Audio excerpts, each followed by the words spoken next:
ಯುಗಾದಿ ದಿನದಂದು ಈ ವಸ್ತುವನ್ನು ನಿಮ್ಮ ಪೂಜಾ ಕೋಣೆಯಲ್ಲಿ ಇರಿಸಿ. 2025ರ ಯುಗಾದಿ ಹೊಸ ವರ್ಷದಿಂದ ನಿಮ್ಮ ಜೀವನವು ಹೆಚ್ಚು ಆನಂದದಾಯಕವಾಗುವುದು ಮತ್ತು ಲಕ್ಷ್ಮೀ ದೇವಿಯ ಕೃಪೆಯಿಂದ ನಿಮ್ಮ ಸಂಪತ್ತು ಹೆಚ್ಚಾಗುತ್ತದೆ. ಮತ್ತು ಯುಗಾದಿ ದಿನದಂದು ನಿಮ್ಮ ಪೂಜಾ ಕೋಣೆಯಲ್ಲಿ ಕೆಲವು ಶಕ್ತಿಶಾಲಿ ವಸ್ತುಗಳನ್ನು ಇಟ್ಟು ಪೂಜೆ ಮಾಡಿದರೆ ತ್ರಿಮೂರ್ತಿಗಳ ಆಶೀರ್ವಾದವು ನಿಮಗೆ ಕೋಟಿ ಜನ್ಮಗಳ ಪುಣ್ಯವನ್ನು ನೀಡುತ್ತದೆ. ಈ ವಿಡಿಯೋದಲ್ಲಿ ಹೊಸ ವರ್ಷದ ಯುಗಾದಿಯ ದಿನದಂದು ಮಾಡಬೇಕಾದ ಉತ್ತಮ ಕೆಲಸಗಳು ಯಾವುವು ನೋಡೋಣ. ಯುಗಾದಿ ದಿನದಂದು ನಿಮ್ಮ ಪೂಜಾ ಕೋಣೆಯಲ್ಲಿ ದೇವರ ಚಿತ್ರಗಳ ಮುಂದೆ ತಾಮ್ರದ ಲೋಟದಲ್ಲಿ ನೀರು ತುಂಬಿಸಿ ಇಡೀ ಮನೆಯಲ್ಲಿ ನಕಾರಾತ್ಮಕ ಶಕ್ತಿ ಹೋಗಲಾಡಿಸಲು ಮತ್ತು ಸಮೃದ್ಧಿಯನ್ನು ತರಲು. ಪೂಜಾ ಕೋಣೆಯಲ್ಲಿ ತಾಮ್ರದ ಲೋಟದಲ್ಲಿ ನೀರನ್ನು ಇಡುವುದರಿಂದ ಎಲ್ಲಾ ದೇವತೆಗಳು ತೃಪ್ತರಾಗುತ್ತಾರೆ ಎಂದು ಶಾಸ್ತ್ರಗಳು ಹೇಳುತ್ತವೆ.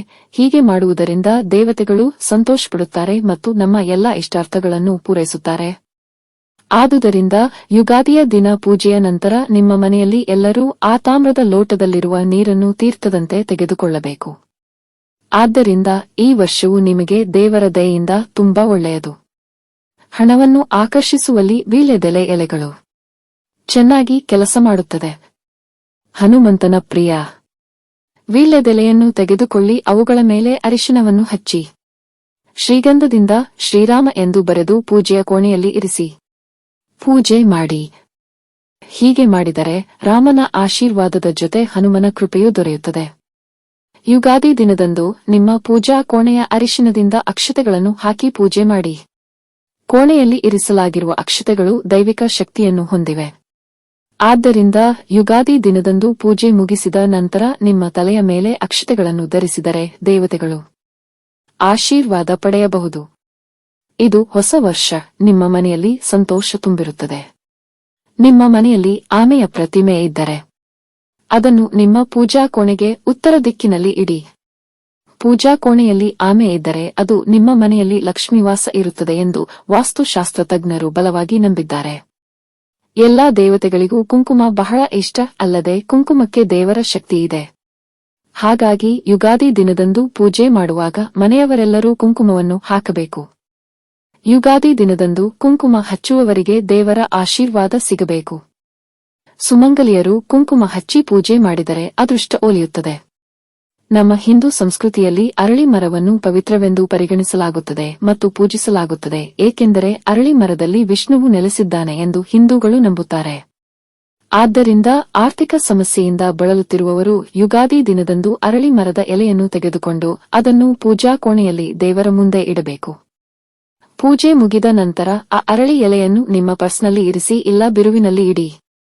ಹೀಗೆ ಮಾಡುವುದರಿಂದ ನೀವು ವಿಷ್ಣುವಿನ ಆಶೀರ್ವಾದ ಪಡೆಯುತ್ತೀರಿ. ಎಲ್ಲಾ ಹಣದ ಸಮಸ್ಯೆಗಳು ತಕ್ಷಣವೇ ನಿವಾರಣೆಯಾಗುತ್ತವೆ. ಯುಗಾದಿ ದಿನದಂದು ಬಹಳಷ್ಟು ಪೂಜೆ ಮಾಡಲಾಗುತ್ತದೆ. ಈ ದಿನ ಮನೆಯಲ್ಲಿ ಯಾರು ಪೂಜೆ ಮಾಡುತ್ತಾರೋ ಅವರಿಗೆ ಲಕ್ಷ್ಮೀ ಕಟಾಕ್ಷ ದೊರೆಯುತ್ತದೆ. ಯುಗಾದಿಯ ದಿನದಂದು ಪೂಜೆಯನ್ನು ಪ್ರಾರಂಭಿಸುವಾಗ ನಿಮ್ಮ ಪೂಜಾ ಕೊಠಡಿಯ ಮುಂದೆ ರಂಗೋಲಿ ಬಿಡಿಸಬೇಕು. ಸ್ವಾಭಾವಿಕವಾಗಿ ನಾವು ಪೂಜೆಯ ಸಮಯದಲ್ಲಿ ಎಳ್ಳೆಣ್ಣೆಯಿಂದ ದೀಪವನ್ನು ಹಚ್ಚುತ್ತೇವೆ, ಆದರೆ ಯುಗಾದಿಯ ದಿನ ಹಸುವಿನ ತುಪ್ಪದಿಂದ ದೀಪವನ್ನು ಹಚ್ಚುವುದು ತುಂಬಾ ಒಳ್ಳೆಯದು. ಅಲ್ಲದೆ ಮನೆಯಲ್ಲಿ ಸಾಲ, ಹೆಂಡತಿಯಿಂದ ತೊಂದರೆಯಾಗಿದ್ದರೆ ನಿಮ್ಮ ಮನಸ್ಸಿನಲ್ಲಿರುವ ಯಾವುದೇ ಆಸೆಗಳು ಬೇಗ ಈಡೇರುತ್ತವೆ. ಗಂಡಂದಿರ ನಡುವೆ ಆಗಾಗ ಜಗಳ ನಡೆಯುತ್ತಿದ್ದರೂ ಯುಗಾದಿಯ ದಿನ ಕೊಬ್ಬರಿ ಎಣ್ಣೆಯಿಂದ ಆರತಿ ಪೂಜೆ ಮಾಡಿದರೆ ಒಳ್ಳೆಯದಾಗುತ್ತೆ, ಉತ್ತಮ ಫಲಿತಾಂಶ ದೊರೆಯಲಿದೆ. ಪೂಜಾ ಕೋಣೆಯಲ್ಲಿ ಶಿವ ಪಾರ್ವತಿಯರ ಫೋಟೋದ ಮುಂದೆ ತೆಂಗಿನೆಣ್ಣೆಯಿಂದ ದೀಪವನ್ನು ಬೆಳಗಿಸುವುದರಿಂದ ಪತಿ ಪತ್ನಿಯರ ದಾಂಪತ್ಯ ಜೀವನವು ಖಾತ್ರಿಯಾಗುತ್ತದೆ ಮತ್ತು ಶಿವನ ಕೃಪೆಯಿಂದ ಈ ವರ್ಷ ನಿಮ್ಮ ಎಲ್ಲಾ ಸಾಲಗಳು ತೀರುತ್ತವೆ. ಸಂಪತ್ತಿನ ಅಧಿದೇವತೆಯಾದ ಲಕ್ಷ್ಮಿಗೆ ತೆಂಗಿನಕಾಯಿ ತುಂಬಾ ಪ್ರಿಯ. ನೀವು ಪೂಜೆ ಮಾಡುವ ದಿನ ನಿಮ್ಮ ಪೂಜಾ ಕೋಣೆಯಲ್ಲಿ ದೇವರ ಬಳಿ ತೆಂಗಿನಕಾಯಿಯನ್ನು ಇಟ್ಟು ಪೂಜೆಯ ನಂತರ ಆ ತೆಂಗಿನಕಾಯಿಯನ್ನು ಕೆಂಪು ಬಟ್ಟೆಯಲ್ಲಿ ಸುತ್ತಿ ನಿಮ್ಮ ಬೀರುವಿನಲ್ಲಿ ಹಾಕಿರಿ. ಹೂವಿನಿಂದ ಪೂಜೆ ಮಾಡಿದರೆ ವ್ಯಾಪಾರದಲ್ಲಿ ಅಧಿಕ ಲಾಭ. ದೇವರಿಗೆ ಪೂಜೆ ಮಾಡುವಾಗ ಅದನ್ನು ಮಾಲೆಯಾಗಿ ಕಟ್ಟುತ್ತಾರೆ. ಹೂವಿನಿಂದ ಪೂಜೆ ಮಾಡಬೇಕು. ಒಂದೊಂದು ಹೂವಿನ ಬದಲು ಮಾಲೆ ಹಾಕಿ ದೇವರನ್ನು ಪೂಜಿಸಿದರೆ ವಿಶೇಷ ಫಲಿತಾಂಶ ಸಿಗುತ್ತದೆ. ನಮ್ಮ ಹಿಂದೂ ಧರ್ಮದಲ್ಲಿ ಕುಂಬಳಕಾಯಿಯನ್ನು ಮಹಾಲಕ್ಷ್ಮಿಯ ಮೂರ್ತರೂಪವೆಂದು ಪರಿಗಣಿಸಿದಂತೆ ಅನೇಕ ಜನರು ತಮ್ಮ ಮನೆಯ ಮುಂದೆ ಕುಂಬಳಕಾಯಿಯನ್ನು ಕಟ್ಟುತ್ತಾರೆ. ವಾಸ್ತುಶಾಸ್ತ್ರದ ಪ್ರಕಾರ ಯುಗಾದಿಯ ದಿನ ಮನೆ ಮುಂದೆ ಕುಂಬಳಕಾಯಿಯನ್ನು ಒಡೆಯುತ್ತಾರೆ. ನಿಮ್ಮ ಮನೆಯ ಮೇಲೆ ಯಾವುದೇ ಕೆಟ್ಟ ಪ್ರಭಾವ ಬೀರುವುದಿಲ್ಲ ಮತ್ತು ಕುಟುಂಬ ಸದಸ್ಯರು ಈ ವರ್ಷ ಪೂರ್ತಿ ಸಂತೋಷದಿಂದ ಬದುಕುತ್ತಾರೆ. ಹಸುವಿನ ದೇಹದ ಪ್ರತಿಯೊಂದು ಭಾಗದಲ್ಲೂ ದೇವರಿದ್ದಾರೆ. ಹಾಗಾಗಿ ಯುಗಾದಿಯ ದಿನ ಗೋವಿನ ಬಾಲದ ನಿಮಿರಿ ಹಸುವಿಗೆ ಪ್ರದಕ್ಷಿಣೆ ಹಾಕಿದರೆ ತ್ರಿಮೂರ್ತಿಗಳ ಆಶೀರ್ವಾದ ಸಿಗುತ್ತದೆ.